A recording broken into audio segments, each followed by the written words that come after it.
I'm Kelly, and this is the owner's class for the SINGER LEGACY C440 sewing machine. Today we're going to go through a couple of the basic things to get you started sewing, like how to thread your machine and how to select a stitch. Included in your box is the instruction manual and this really handy quick start guide. Both of these will prove to be a great reference for you in the future, so want to hang on to those. Now let's take a quick look at your machine.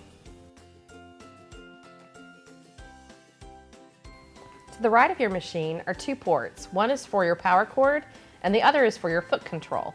This is also where you'll find the power switch. Now we can lift up the lid, and this is where you'll thread your machine and wind a bobbin. We'll get to more of that in a minute. But also you'll note underneath your lid, this shows all of the 200 stitches that come on your machine. And they each are separated by categories, like your decorative stitches, satin stitches, quilt stitches, and more. On the front of your machine is your LCD screen and your direct stitch selection buttons, and we'll go into more detail on those later. To the left of your machine are your operational buttons. The top button here is your tack off button, and that's also to tie off stitches. This is your needle up down button for when you want to pivot your fabric while you're quilting or doing applique. These two buttons are your speed control buttons. Tortoise and the hare. Tortoise to go slower, the hare to go faster. My favorite button is our thread cutter button. This is your reverse button. And finally, this is your start-stop button when you want to sew without using your foot control. Under here is your presser foot lifter. This raises and lowers your presser foot. Whenever we're threading, we want to keep this in the up position. And then whenever we go to sew, we'll lower it. Also under here is your automatic needle threader, which threads your thread through the eye of your needle. This is the removable storage compartment. So when we take this off, this shows you your free arm. And this is great for when you want to hem a pair of pants or sew the cuff on your shirt, because your fabric can move underneath.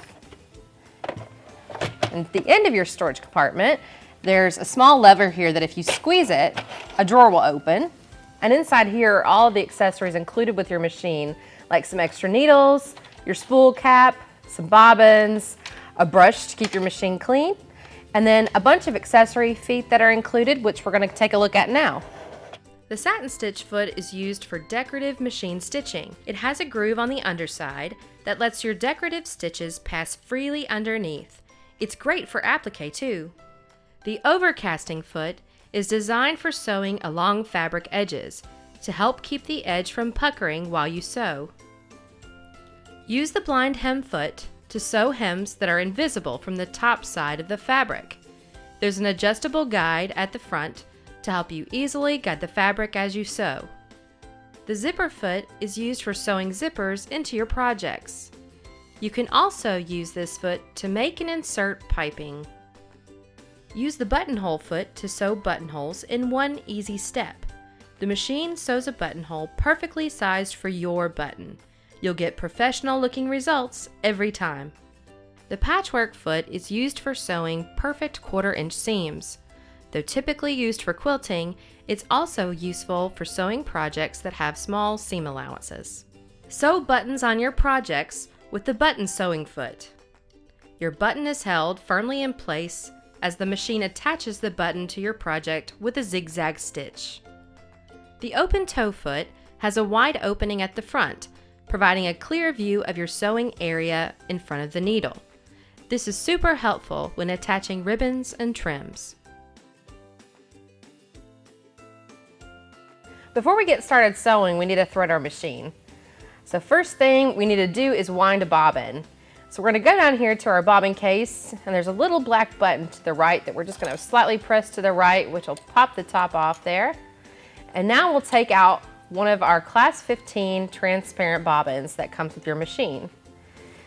Just in case you ever need to go buy more for the class 15 transparent bobbins. Next thing we need to do is grab our spool of thread. We're going to lift the lid on our sewing machine and put our spool of thread on the spool pin. And then we'll cover that with our spool cap. We're going to lay our spool of thread down, and then taking your thread, we're going to go under this metal piece right here. So we're going to go all the way down and under And then you're going to go up and over between the metal piece and the white piece here. The next step is to go to this metal hook right there and go behind that, and then up and around your bobbin winding tension disc. And you'll want to feel a little tension. It'll slide into that disc and you'll feel some tension, which is a good thing. Now we're going to take one of our bobbins and then we're going to take the end of our thread and we're going to go through to the core of the bobbin and up through one of the two holes in your bobbin. Doesn't matter which one.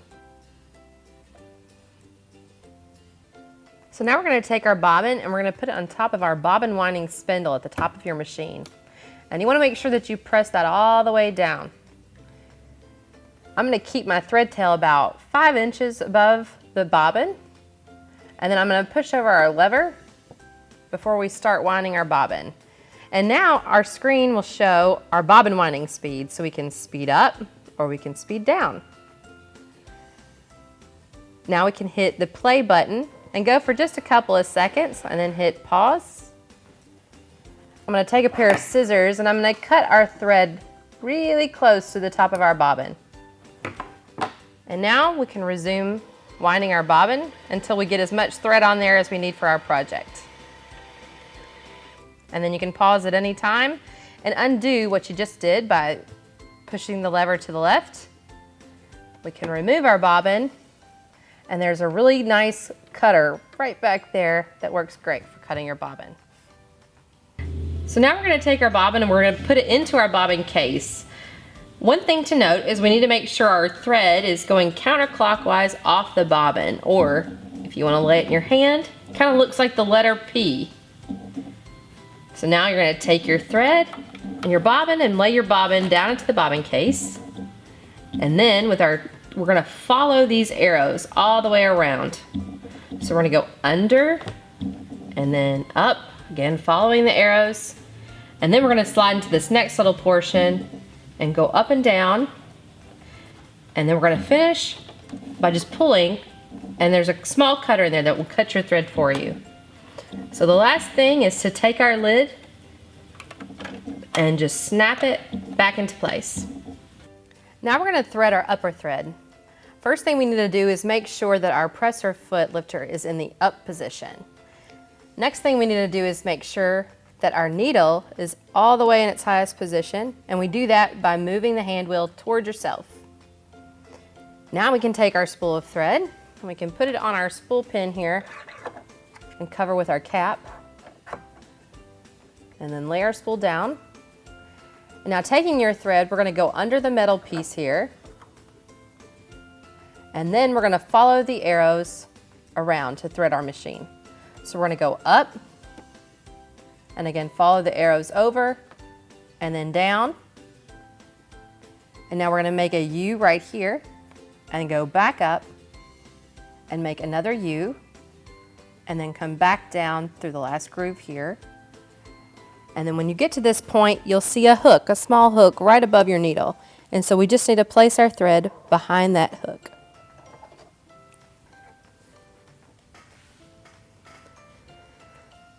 So now we're going to use the automatic needle threader. We're going to take the lever to the left of your needle and push it all the way down.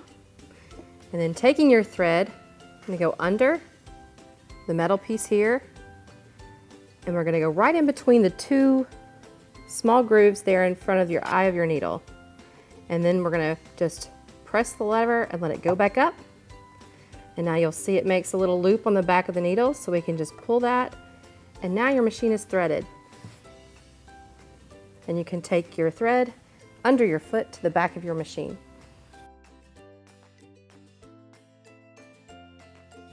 Our machine is threaded, so now we can go ahead and select our stitch. You've got two options on your screen. The top one is a box for our continuous stitches. The bottom box is for our programmable stitches. We're going to go ahead and select the top box. And as you see, your machine automatically defaults to a straight stitch on your screen, which that'll be perfect for when we test to make sure that we've threaded our machine properly. So I've got a couple of pieces of scrap fabric here, and I'm just going to lay that underneath our presser foot, and then we're going to lower our presser foot down over our fabric.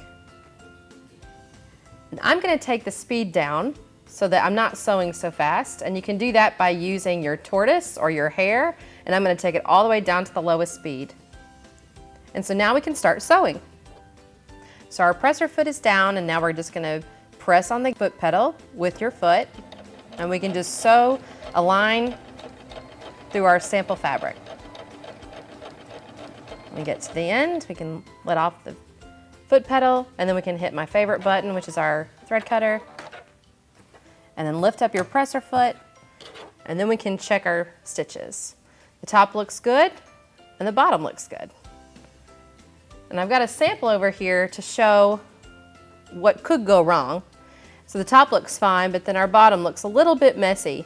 So if you have the bottom of your fabric looking a little messy or loopy like this, you'll want to try to rethread your upper thread. You may think it's the bobbin because it's the bottom, but it's actually your upper thread that needs to be rethreaded through your machine. And you can always refer to your quick start guide or your manual to go through that process again. We've checked our thread and we know that we've threaded our machine properly. So now we can take a couple of sheets of our project fabric and we can move it up underneath our presser foot. And when we do so, you can also see on your stitch plate the various markings. I'm going to use a 5/8 inch for my seam allowance, so I'm going to line my fabric up with the 5/8 inch marking, and then I can lower my presser foot lever, and my presser foot is now down, holding my fabric in place, and then I can depress the foot pedal. And we're going to go a couple of stitches, and then I'm going to hold and depress our reverse button so that it'll go back over the stitches, and it'll secure our stitches so that our project won't come apart. And now we'll just keep sewing our seam.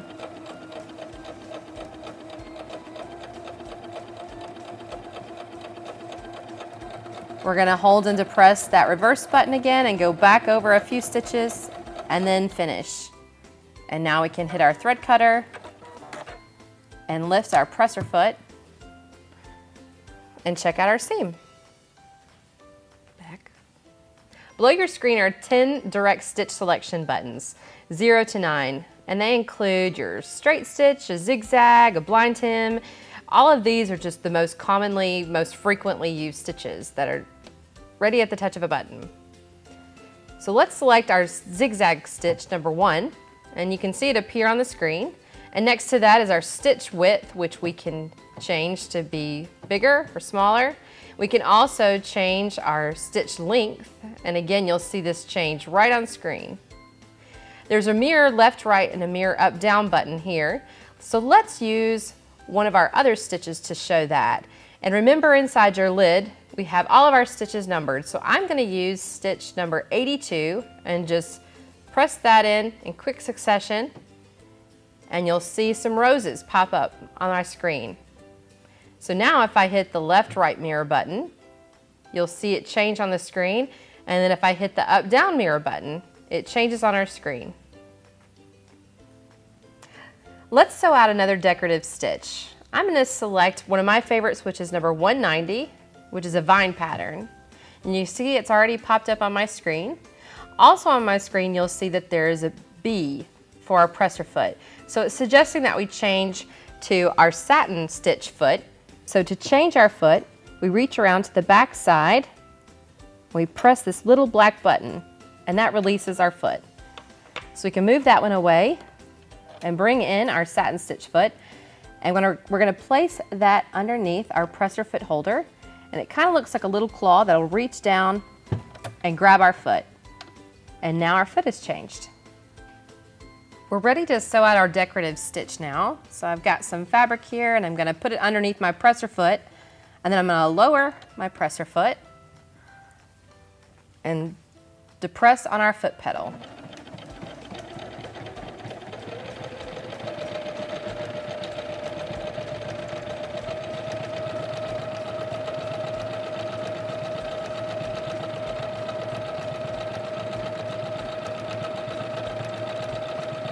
Now that we're at the end, we can press our thread cutter button and lift our presser foot and check out our work. And I can always change this stitch to be wider or longer using our width and length on screen. So if I want to make my leaves a little farther apart and I want to make the width a little closer together, let's see what that looks like.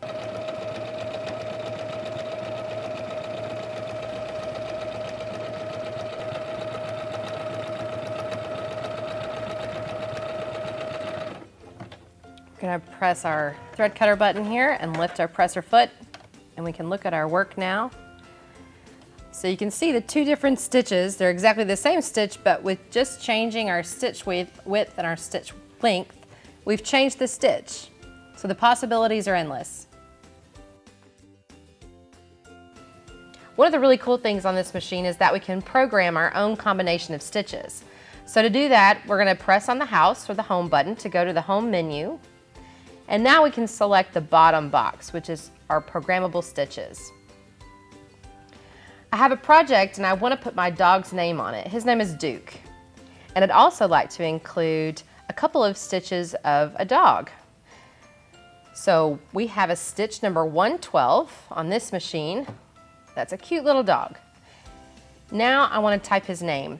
So to do that, you'll press on the letter A, which will bring up your alphabet menu. And the block lettering is already selected, so all I have to do is press OK. And now I'm going to type in his name, D-U-K-E, and then press OK. Also down here, we have our capital letters. We can switch to lowercase letters or to our numbers and punctuation. Since I've got his name already typed out, I'm just going to press OK. And then to end the stitch, I want another dog, so I'm going to press 112. And now I want this dog facing in the opposite direction, so I can hit my mirror button. And now I have dogs facing in different directions. So to end this stitch, so that I only stitch it out once, I can press the small circular button here, and that's our tie-off button. Now it's ready to stitch.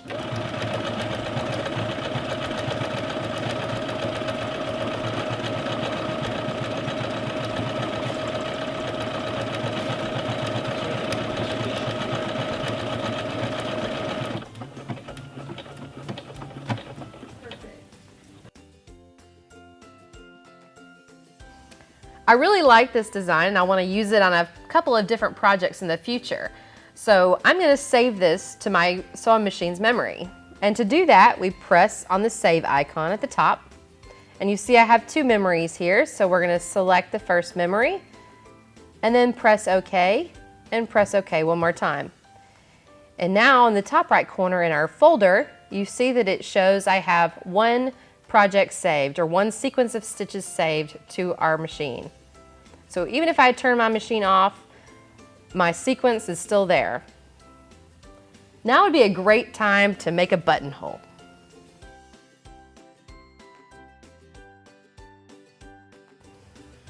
First thing we need to do when making a buttonhole is selecting which buttonhole we'd like to use for our project. On the inside of your lid, there's a whole category called buttonhole, and you have a variety of different buttonholes to choose from a bar tack buttonhole to an eyelet.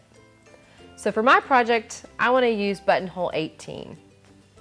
To select our bar tack buttonhole, we're going to go to our continuous stitches button, which is at the top, and we're going to type in the number 18. Now let's pick out our fabric and set it up to make a buttonhole. I've selected a wool fabric to do my buttonhole on, and inside I have a small piece of interfacing, very common when we're making garments. And so now I want to mark where I want my buttonhole to be on my fabric. So I'm going to take my button and place it on the fabric in the location I want it to be. And now I'm going to take a marking pencil and mark a straight line right at the top of your button. Now we can take a ruler, and down from that, we're going to make another line, creating a T. And this will indicate where we want our buttonhole placement. So now I'm ready to start my buttonhole, and the screen lets me know that I need to switch my presser foot to the presser foot F, which is our buttonhole foot. So let's do that now. The machine indicated that we needed to switch our presser foot to the F foot, which is our buttonhole foot. On this foot, you'll see that there's a slider at the top, and that's to accommodate our button. So all you do is put your button in there and slide so it's snugly in the top, and that will let the foot know how big it's to sew out your buttonhole. The foot also has an underplate, and that helps keep your fabric nice and secure, and it creates kind of a sandwich for your fabric while the buttonhole stitches out. So now we need to go ahead and change our foot just like we did earlier. Press the back button and then slide our other foot out. Since this foot is a little larger, you may have to lift your presser foot up just a little extra higher, but otherwise it goes on exactly the same as your other feet. And you'll let the presser foot fall down and snap into place. Our buttonhole foot is now on, so we can slide our fabric in between the bottom underplate and the buttonhole foot. And what you want to do is line the top of your tee up into the center of your foot where there's an opening right underneath that needle. And now we can lower our presser foot. The last thing we need to do before we start sewing out our buttonhole is we need to lower the buttonhole lever. And that's to the back of your machine behind your automatic needle threader. And it's silver. We're going to pull that all the way down so that it goes in between the two white parts of your buttonhole foot. Now to sew at the buttonhole, I'm just going to step on my foot control, and the machine will start doing the work for me.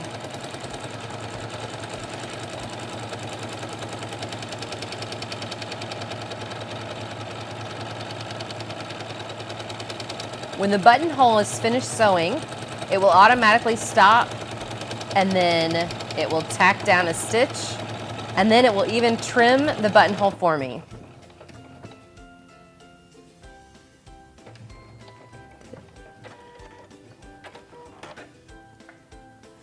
So now we can lift our presser foot and look at our beautiful buttonhole. And here's a quick tip when you're cutting your buttonhole open, is to place a pin right beneath the bar tack right there, and then we can use our seam ripper and open up our buttonhole. But the pin prevents us from going too far and cutting into our stitches.